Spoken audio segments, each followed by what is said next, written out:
Massacre na naman ang ginawa sa eyelash ng ating client for today's video. So hello guys, welcome back to my second vlog. So in this part is tapos na natin i-remove yung kanyang previous. So dito pala guys, start na natin ang prepping sa kanyang mata. Na-lash bath na natin and binanlawan na. And after dyan is lalagyan na natin siya ng primer and bonder. Then after that is air dry. Oh my god. So ayan, kasama na rin yung sa mga natanggal ko kanina sa lashes niya. So while waiting si madam, dahil nag-remove ako dyan, and magre-remove din muna ako ng gel polish ng isa nating client. O, diba? For the maraming client tayo for today's video. Yan, tulog ka muna dyan, madam ha. Wait mo ako matapos ha, eme.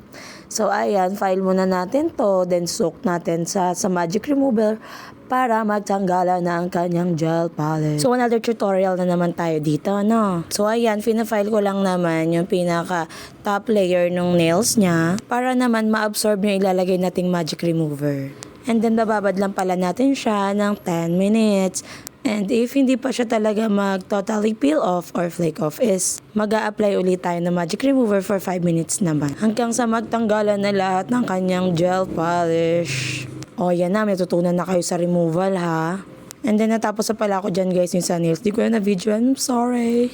Then, while may client din pala ako dyan sa eyelash is to, ito na nga. Dahil nagpagawa rin siya ng kanyang brow tint, so it's time for wiping or it's time na para burahin na natin ang kanyang brow tint.